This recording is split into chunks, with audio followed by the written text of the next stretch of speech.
temos uma empresa, né? Vem do meu pai a empresa, vem da família. Ao passar do tempo, ingressei na empresa, vim atribuindo funções e responsabilidade dentro da empresa, e ao longo do tempo gostaria de colocar processos e profissionalizar uma empresa familiar.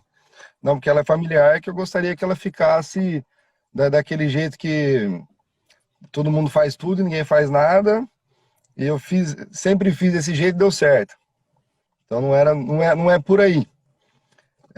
Então a nossa pressão maior não é nem com, às vezes, a equipe que está lá dentro, enfim, é mais a parte familiar mesmo do negócio, para conseguir colocar processos e facilitar para nós mesmos, para a gente parar de pagar incêndio, de coisas simples que às vezes a gente erra por bobeira. Entendi. É, E a tua pergunta seria? como conseguir colocar processos, como profissionalizar uma empresa familiar? Legal. Primeira coisa que eu quero te perguntar, quantos da família trabalham na gestão dela? Dois na cabeça, seria meu pai e eu, e uma que é a minha esposa, que faz parte de escritório e financeiro, faz a parte administrativa do negócio, papéis, né? Então são três. E Teu pai, você e sua esposa. agora isso. Esses são cargos da Da família. família. Temos um colaborador nosso, que é sobrinho, Sobrinho.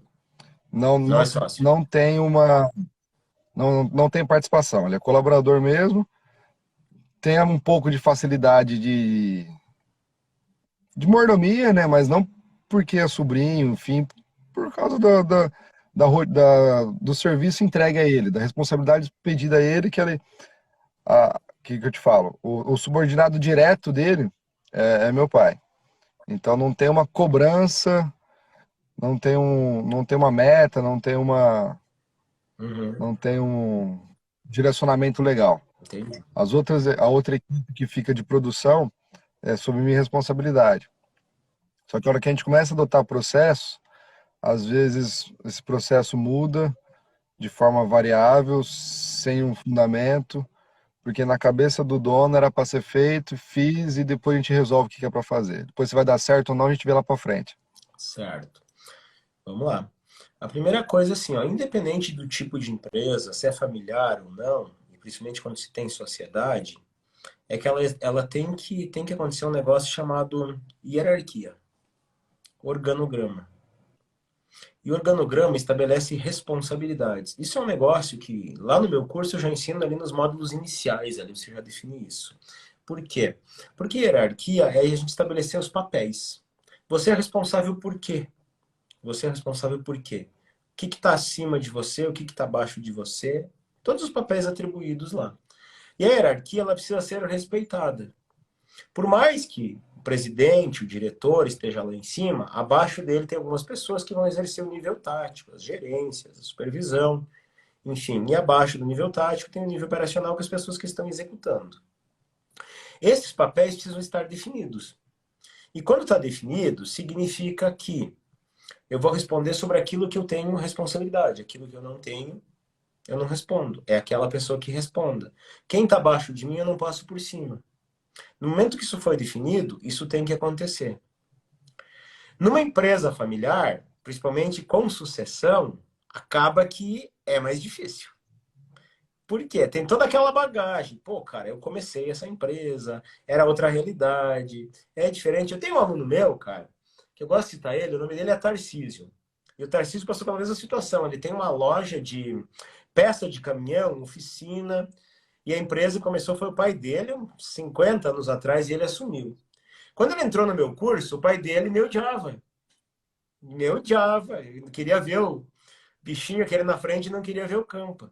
Ah, esse campo vai ter que botar uma oficina para ele ver como é que é. Só que o que acontece? Com o tempo, ele foi devagarinho, ajustando as pecinhas lá, bem devagarinho, comendo pelas beiradas.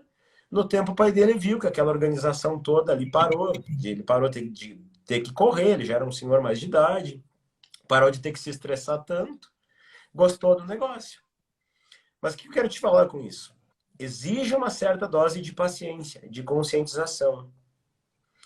O que não dá para fazer é impor. Não, nós vamos fazer assim e pronto. Nós vamos fazer desse jeito e pronto.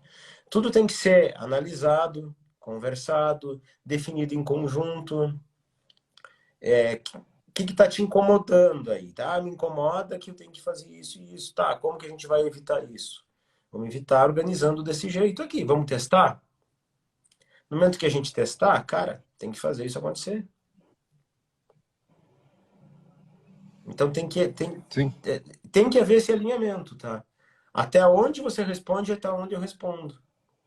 Se você pegar, se você falar para mim qual que seria o maior problema das coisas não acontecerem ali, aonde que estaria esse problema?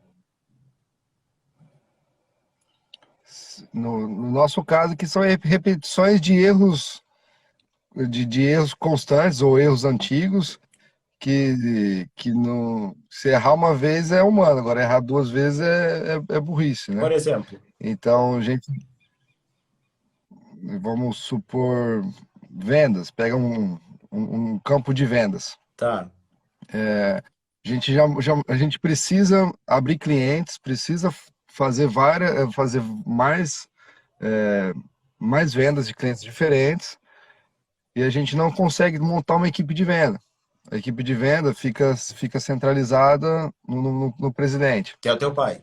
E o presidente, que é o meu pai. No presidente, ele já está no nível de, de, de comodismo, ou nível de estabilidade, tanto de idade, tanto de pensamento, que precisa contratar equipes de vendas, botar gente no mercado para abrir campo. E aí fica fechado nisso. A gente fica preso nisso. Aí você, às vezes não aumenta a venda, não aumenta a rentabilidade, a gente não consegue caixa para fazer investimentos internos. Então vai virando um ciclo. Aí você vai virando um erro constante. Tá, E todo ano a gente tem o mesmo histórico de vendas que oscilante. ela são safras e entre Uhum. safras. Então a gente já sabe que vai vir uma falta de caixa daqui a um tempo, depois vai vir um excesso de caixa no outro tempo. Esse fluxo já está definido em históricos já. Tá. Então o que a gente precisa? Ler históricos, Uhum. analisar e definir processos. Então, assim, daqui um mês, 2 meses, 3 meses, vai ser assim, então vamos já trilhar esse caminho. Mas não, é sempre o futuro deixa acontecer e a gente vai ver como que vai ser. Tá. Então a gente, Mas e ok. E no caso assim, ó. E é ele que é responsável pelas vendas. é, exemplo, pegando um nicho de problemas, esse é um É um deles. deles. Tudo bem. É. E você já tentou pegar isso para você, esse setor de vendas? Eu fico no operacional, eu me identifico mais com o operacional. Tudo bem. Ok. Legal. Mas de qualquer modo, você tentou alinhar isso com ele? É um dos fatores que a gente está brigando há um tempinho agora, que é um dos pontos que a gente está brigando agora, para a gente colocar uma equipe de vendas, colocar um cara mais com sangue no olho agora, para a gente cobrar, para dar metas, definir, enfim. A fábrica produz e aí É, bota a meta para vender. isso. Só que o que que acontece assim, ó? Quem está responsável? Aí de novo a gente dá a pegada da responsabilidade, tá? O responsabilidade para que as vendas, o que tem a responsabilidade para que as vendas aconteçam, ele tem que ter uma meta. E não interessa se é o diretor, se é o gerente, quem é, tem que ter uma meta. Cara, a tua meta é me entregar isso. Como que você vai me entregar isso? Ah, você vai montar uma equipe, você vai ter alguém aqui, o que que você vai fazer? Esta é a tua responsabilidade.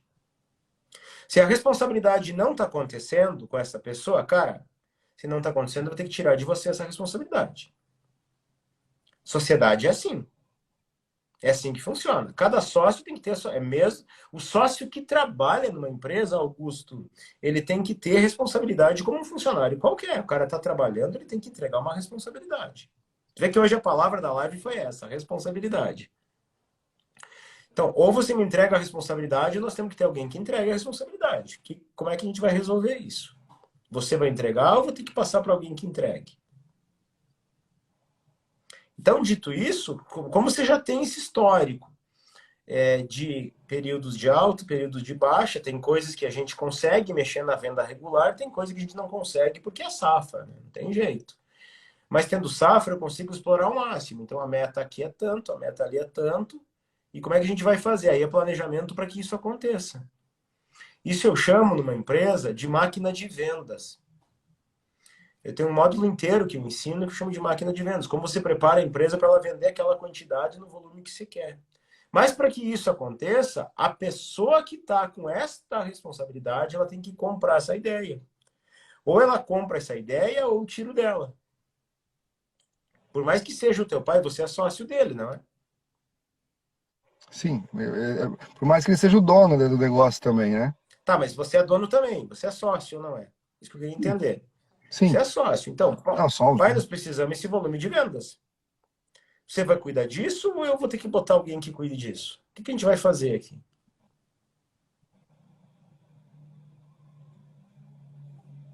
Não dá para alinhar. Tem que alinhar? Não, o que não dá é para deixar assim. Você tem que ter essa consciência. Você está vendo aqui que toda determinada situação a gente passa por essa dificuldade, a gente não consegue crescer, a gente não consegue investir, a gente rema porque a venda está inadequada. Então nós precisamos resolver. Como que a gente vai resolver? É sentar e fazer esse alinhamento.